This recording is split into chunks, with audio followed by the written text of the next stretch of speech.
All right, good morning, everyone. Welcome to our weekly media briefing on the COVID-19 incident. I'm Carrie Schutte. I'm a spokesperson for the COVID-19 response.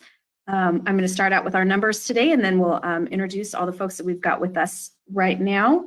As of now, in Shasta County, we have 31 confirmed cases, including one confirmed case from yesterday. We've had 1,342 negative tests, including 22 from yesterday. We've got 5 people in isolation, which means those are people who are sick. We've got 15 people in quarantine, and those are the close contacts of the people who are sick. We've got 4 total deaths, and we have 1 person hospitalized right now. You made it. Welcome, Sheriff Magrini. We've had some difficulty with our go-to meeting today. So bear with us. Hopefully, we'll be able to keep everybody connected for the next little while. But if not, please know that it's not because people are just bailing out. With us today, we have Dr. Karen Ramstrom. She's our health officer. Donnell Ewert. He's our director of the Health and Human Services Agency. We've got Sheriff Eric Magrini and Matt Pontes, the CEO of Shasta County. Brett Gavea is the chief of CAL FIRE and the Shasta County Fire Department. He is in a conflicting meeting today, but he sends his regards. And we have, from the hospital side, we have Robert Folden from Mercy. We've got Mark Mitchelson from Shasta Regional Medical Center, Jennifer Andrea from Mountain Valleys, and Valerie Lakey from District. I think that's everyone that I see here with us. Do any of you have anything to share with us before we open to media questions? I do, Carrie.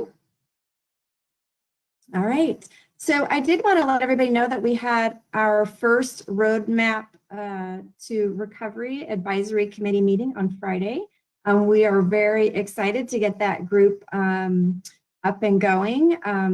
As we've described before, that has broad representation of city and county government and other key systems representation from our community. And we look forward to working with those representatives to engage with those sectors, including healthcare and education, in the business community in particular, the faith community, to prepare for the governor's gradual opening up and loosening of the stay-at-home order.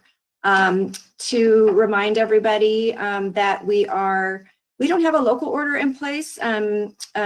Local governments are allowed to have more restrictive measures in place, but we do not have a local order, and so we are under the parameters of the statewide stay-at-home order. We were pleased yesterday to hear the governor lay out his phase for loosening the stay-at-home order, and we will be looking more closely at that and hoping to get more details soon. We anticipate that will involve a revision in the coming weeks to the statewide stay-at-home order that will when certain benchmarks are met and the governor feels we're ready to move to phase 2. We are preparing in our advisory committee to be ready when that happens. So we're doing that work right now to ensure our low risk businesses, which will be allowed in phase 2, and potentially some activities for our young people, for our children, that will be ready to go when the governor loosens up aspects of the stay-at-home order in the coming weeks. Another thing that I just wanted to touch on is the state testing site. We're really fortunate to be one of the initial 15 sites in the state. They're going to ultimately be at least 80 sites statewide, and we are one of them. The early programs that are being implemented, they're getting set up today, and we'll start testing tomorrow. That testing site is only collecting specimens. There's no clinical assessment. Beginning with priority groups that have been set by the state that are in alignment with CDC guidance as well. And the idea is to increase our testing capacity for Shasta County beyond what can be done in the doctor's office and other mobile testing sites that we have set up, and this is going to be a higher volume than we could do on our own.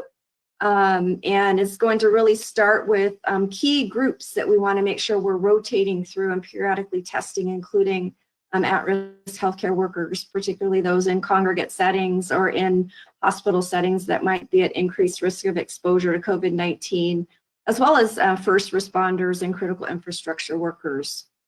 If we're able to fill up those slots and potentially even sooner than that, we would also have availability, particularly to high-risk community members who feel the need to be tested.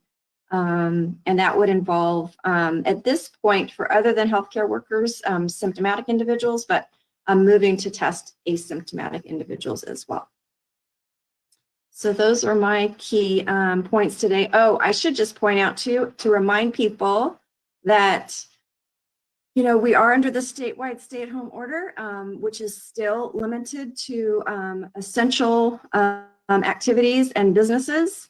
And so until the governor lifts or changes aspects of the statewide stay-at-home order, that no non-essential businesses are able to open at this stage. And so now is the planning time. That's what we're hoping the low-risk businesses will be doing to plan to move into phase 2 when that opportunity arises.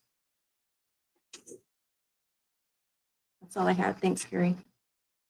All right, thank you. Anybody else? Hey, good morning, Carrie. This is Matt Pontes, and I'd just like to add one thing to that. Sure.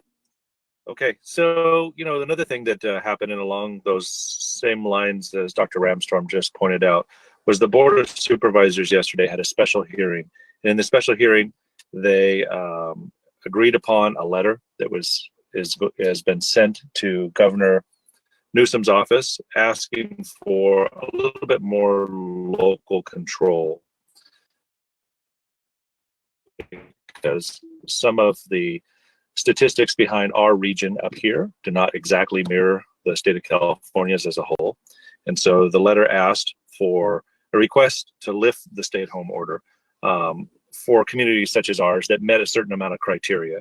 And some of those criteria had to do with a decline in the number of incidents of the disease, declines in hospitalization, and demonstration of adequate capacity for testing and contract tracing, as well as establishment of social distancing and other guidelines for businesses, and some other things like establishment of triggers for increasing or decreasing those social distancing measures.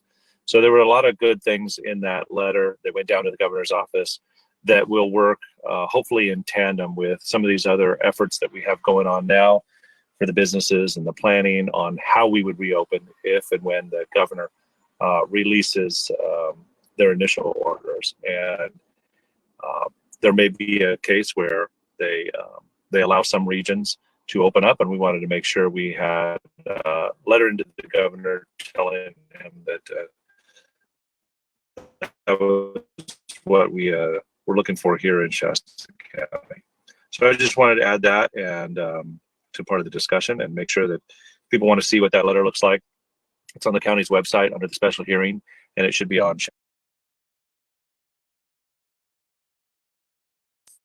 Great, thank you. Anybody else have updates for us?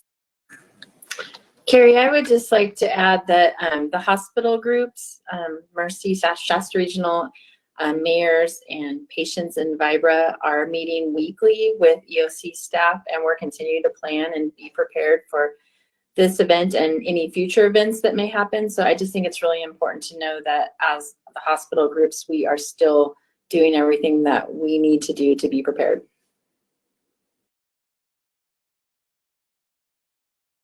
Yeah, and to that end, we've made a few modifications here at Mercy. So we, if you've been up to our ER deck, you probably noticed that we had 4 different tents set up just to allow us to handle the volume and whatnot. We've demobilized 2 of those tents. We're keeping them close at hand, you know, just in case there were a resurgence. But I think for those of us in the healthcare sector, because while this, notwithstanding everything Dr. Ramstrom has talked about with the stay-at-home order, the healthcare sector has been allowed to resume some of the deferred and preventive healthcare services.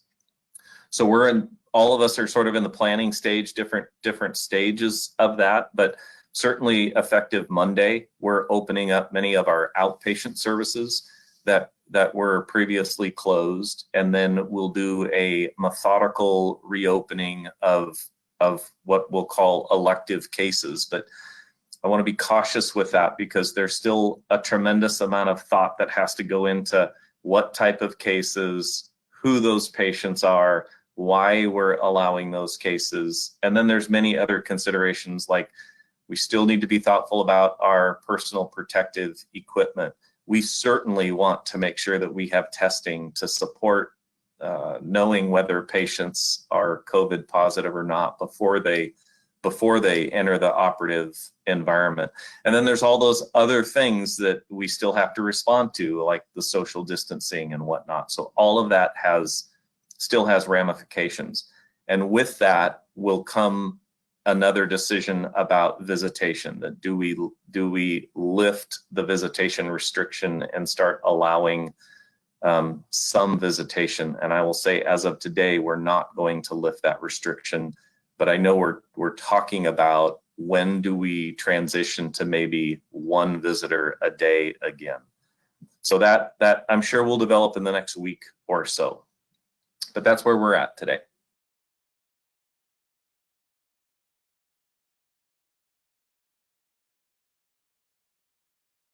All right, Donnell, I know you had something to add. You've been waiting patiently. Sorry, I'm not very quick with my trigger finger. Yeah, I just wanted to thank all the residents of Shasta County and all of our businesses for the compliance they showed, their participation in the stay-at-home order. I know it's been a trial, it's difficult, but it has made a big difference, made a very big difference in our community.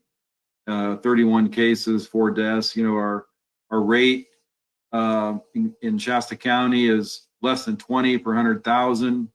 Just to give you some context, the rate in Los Angeles County is right around 200 per 100,000. So, you know, 1/10 of what that urban area is experiencing. So, you know, we have really been blessed with a late start on the incidence of the disease, and then the stay-at-home order helping to keep that down.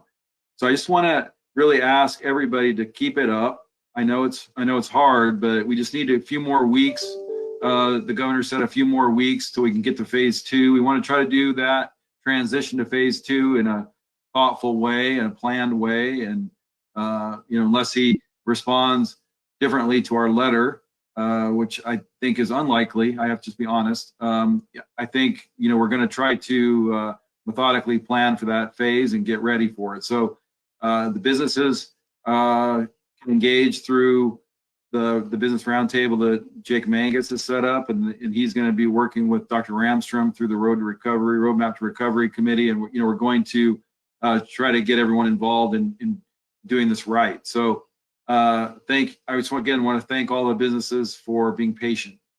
And I also just wanted to mention that I know there was a news article in the Record Searchlight this morning about our public health branch director resigning from her post later in May.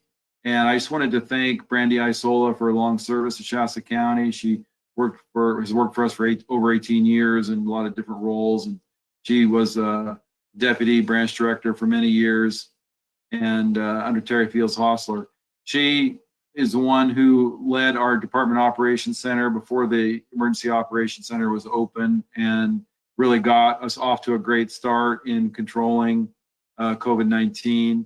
She had taken more of a different behind-the-scenes role when we moved into the EOC. So she has not been directly involved in the EOC operation. I just wanted to be sure the public understood that there wasn't a giant hole in the EOC with her departure, although there is a hole in our administration of our agency that we're going to need to address. So I just wanted to emphasize that there won't be any big hole in our response to COVID-19 with her departure.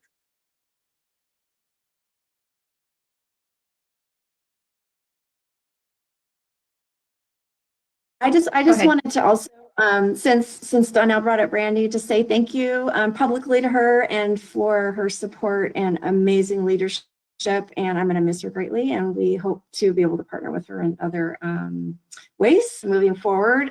She's an amazing leader, and I'll miss her personally, but we'll stay connected. So, and as Donnell said, we have a lot of, experienced and upcoming leaders in our organization too. So that's good to know. So I want to, Donnell's comments also reminded me to let people know. So as this phased in loosening happens, we're still going to have to use the social distancing principles, even in a much more rigorous way than we are right now. As more activity is happening, more businesses open up, we have more of our community members patronizing those businesses and more workers in those business locations. It's going to be even more important that we are physical distancing and that we're doing really being mindful of hand washing, using masks if we're in a position where we can't ensure physical distancing. And not only in those workspaces, but also thinking about, the weather's getting really nice and people are outdoors and enjoying our beautiful outdoor locations for outdoor recreation. And in those locations, even though you're outdoors, it is still very critical to ensure social distancing. And, if you go with your family, that's great. You're normally closer to them in the household. But if there are other individuals there that you don't normally interact with or have close contact with, it's really critical to continue to maintain physical distancing moving forward. And that's going to be for the coming months, probably, over it, until we get to phase 4, which is months, if not over a year away. And so that's, like when we can kind of get back to pre-COVID types of close contact with each other. So please just take care and ensure that you're trying to move in that direction where we're building that into our daily habit. It's just going to be more and more important as loosening of the stay-at-home order occurs. All right, thank you, Dr. Ramstrom.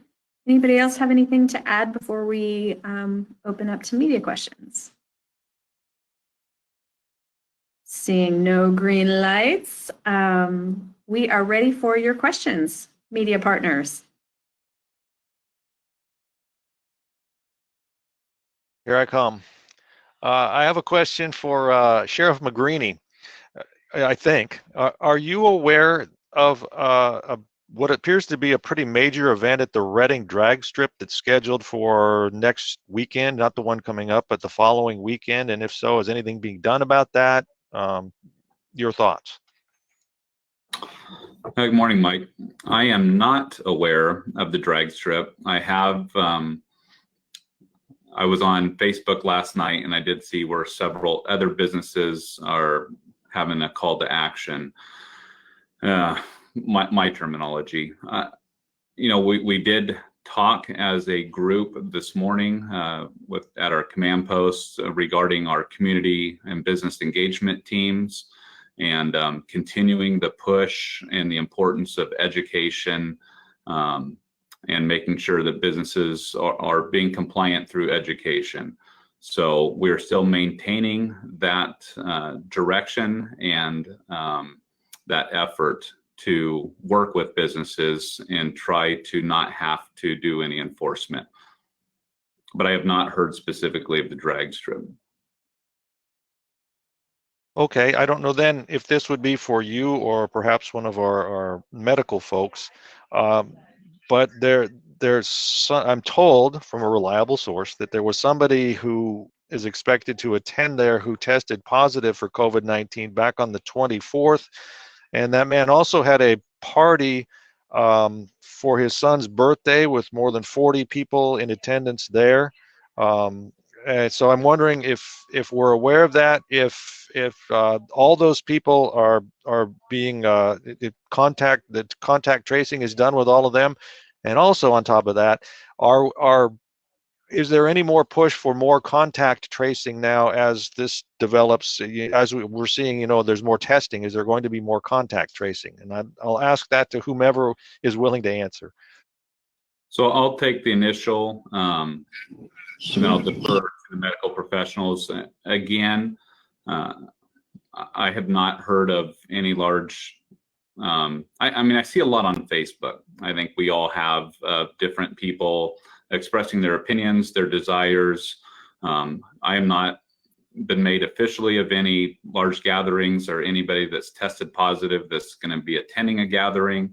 I would be interested in having a heads up on that. If you do are able to share that, or at least maybe screenshot something and send that to me, because we do want to protect our public, but by no means are we, the sheriff's office, going to be out issuing citations. I have mixed emotions on that, and so the trying to be appropriate here.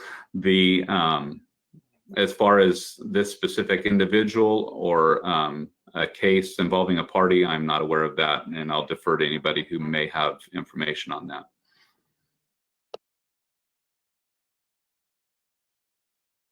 Well, and then my thought, Oh, can I just chime in to answer your question on contact tracing, Mike? Is that okay? yeah, absolutely, yes, doctor. Yeah, so you're absolutely right. As we move forward and this loosening of the stay-at-home order is phased in, we are definitely going to be ensuring we have increased capacity for contact tracing. Even with this state testing site, we anticipate identifying additional cases because we're just going to be testing more people. And so we want to be prepared to isolate those individuals and identify their close contacts for quarantine. So we are ensuring through the work at our EOC to make sure that we have capacity to do that. I'm also not aware of the situation. I would just say and appeal to the public as the loosening of the stay-at-home order occurs. Activities like that are going to become more and more and more risky to not only yourself, but to your family members and friends that you're inviting to events like that. And so unless you're doing a party of 40 and you're 6 feet apart and, you know, at least, and I don't know how you do that and have a good time. So, you know, it's really just right now we'd say just please don't do it.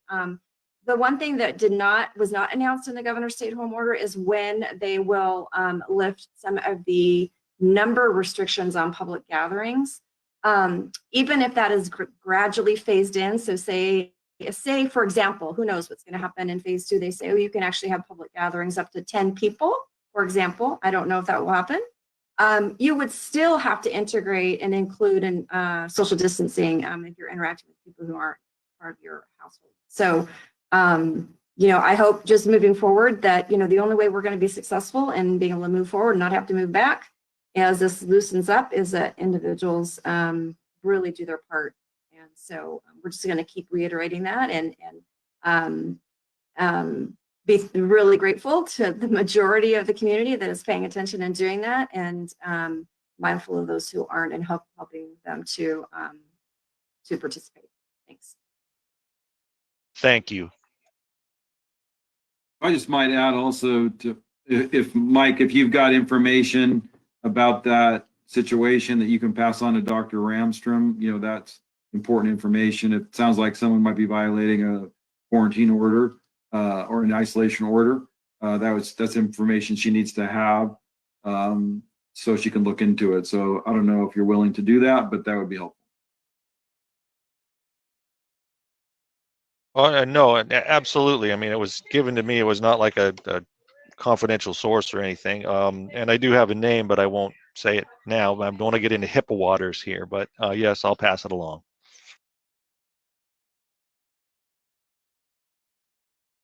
Other question? Nope. Can you guys hear me?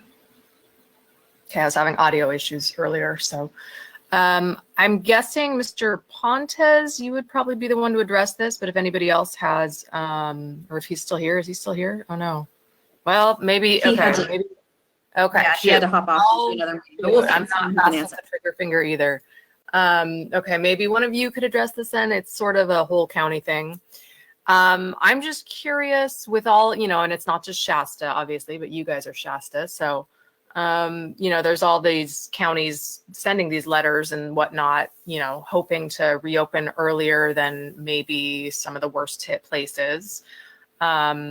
As I'm sure you guys are aware, it seems like the governor so far has kind of indicated, hey, that could be risky because of then maybe all these tourists who are sick of being in these affected places will will run over to Shasta County and bring the virus with them. And that's sort of been his rationale, it seems like. So I just wanted to see if anybody could address why we're still hoping to go forward with this kind of earlier, at least partial opening. But I don't know, maybe not. No, I'll take a shot at that. So, I think that we're all trying to find a balance, and the governor's trying to do that in a very large, diverse state in a way that is not going to increase risk to other areas that you as you described. So I think they are hearing loud and clear from jurisdictions such as ours and others that have low numbers. They're just trickling in. Our hospitals are doing okay. We seem to be in a good place with personal protective equipment right now. We're increasing our testing capacity. We are ensuring we have, our ability to increase our contact tracing capacity. So those are all the indicators that the governor is looking for. And so our hope is that at some stage in this phased rollout, that they will begin to become, they'll see how, my sense is they want to see how it goes moving into phase 2, this initial loosening up. And, if we do okay, and it seems that we are able to keep a cap on things, that they will consider other strategies that might have some regional approaches. And they are hearing that loud and clear, the interest and our confidence and feeling that we would be able to do that and should be able to do that. And but I think the governor's moving slowly and cautiously, and at least especially in these initial steps. And so we're just going to have to continue to voice that and see how it goes.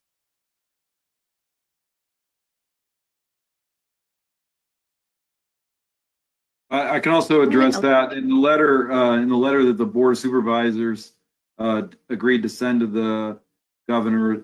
The letter actually states that in the first phase of the relaxation of strict measures, which the governor is calling the second phase, that there needs to be maintained a ban on non-essential travel outside one's home community. And we do believe this is very important.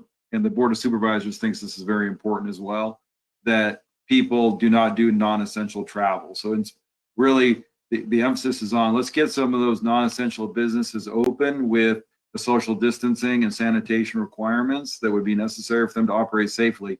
But people should still stay in their home communities and not travel. So that means we don't want tourists coming here, and we don't want our people going elsewhere, especially to higher risk areas and coming back possibly infected. We know that numerous of our cases that have been reported have obtained the virus, been infected with the virus in other communities and come back. So we don't want tourists right now to come, and we don't want our own community members leaving and coming back. So that's an important part of the approach.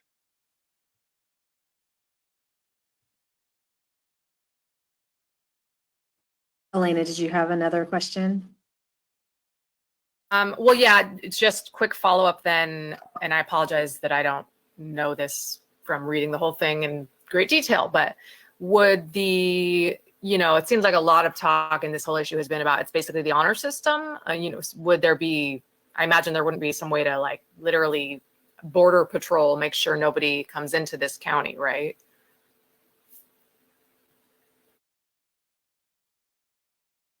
Yeah, it really is on the, you're right. It's on the honor system. And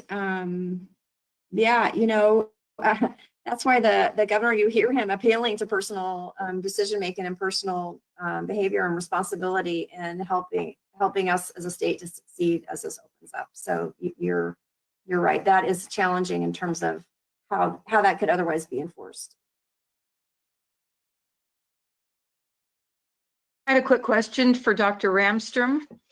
I'm sure you've seen the video from the doctors in Bakersfield in Kern County who are basically calling for all restrictions to be lifted.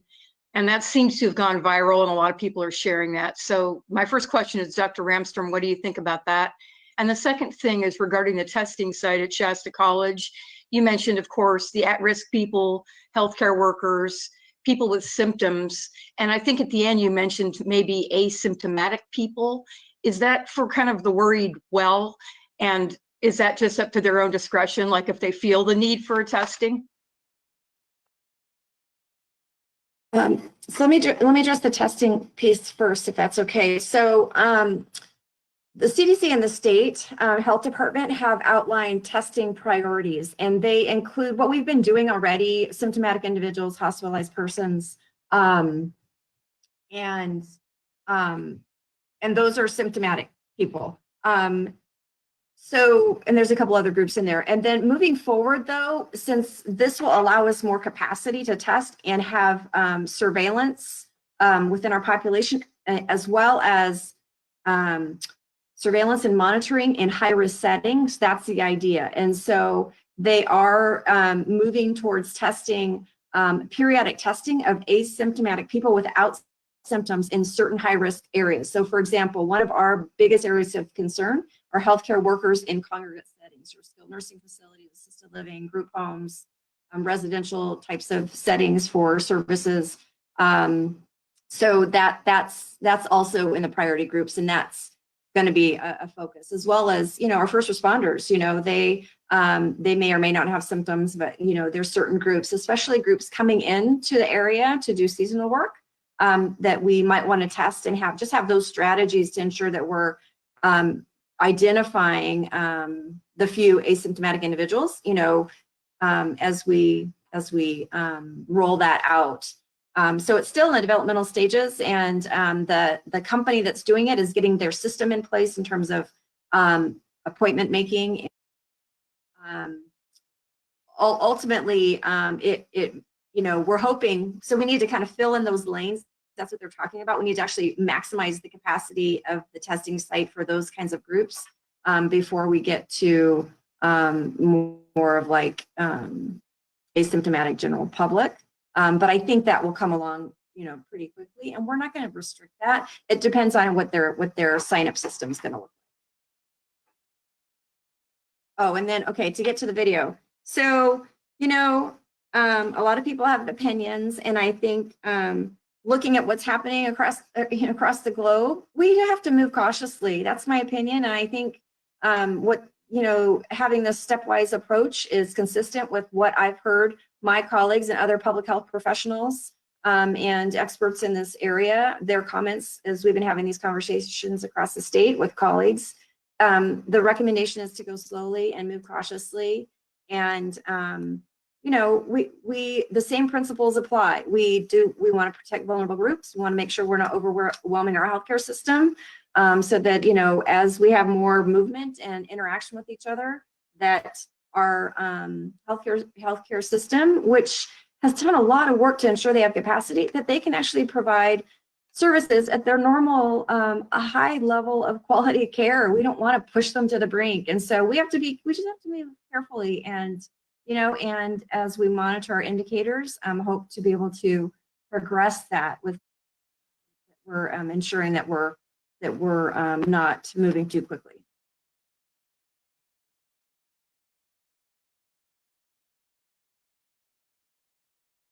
Other questions? We had one from Channel 12. She was not able to be here, and I'm finding that for you right now.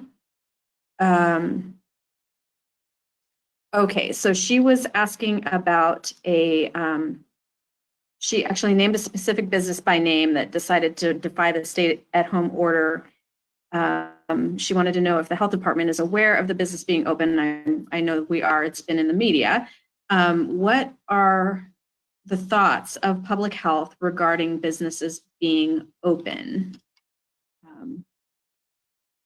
Karen, do you have some thoughts on that, on businesses that are starting to open despite the fact that we're still under the order? Sure. I think our success in moving forward to be able to open up our businesses and be able to resume some level of normal activity is going to rely on all of us doing our part. And that involves being prepared and getting ready and being able to adapt within our businesses to include physical distancing and enhanced environmental cleaning and protecting our workforce. And so we are getting informed about some of these businesses that are not essential, that have, you know, they're doing their thing. And so we've been following up and reaching out to those entities to let them know that that's not okay right now, and to provide them guidance if they feel that they do have an essential component within their business. And then, as Sheriff Magrini was mentioning earlier, we have, you know, procedures in place where we can take that to the next step if we need to, in terms of requesting that they, you know, stop providing services if they're not essential. And so that's in place, and we're probably gonna, you know, we have been doing a lot of discussion and planning around that and what that looks like, and finding this balance between supporting our businesses and understanding that they're in a tight spot and they want to get back to work, but at the same time ensuring that they know where we are and that they need to plan to do that in a way that is safe. And so we are really emphasizing trying to partner with them and appeal to them. But if we saw a really risky situation, then, you know, we would need to take action. And so particularly as we're opening up, we see disease transmission in a business. That's not good. And so that's going to be a great concern to me. And we would need to take action with that business.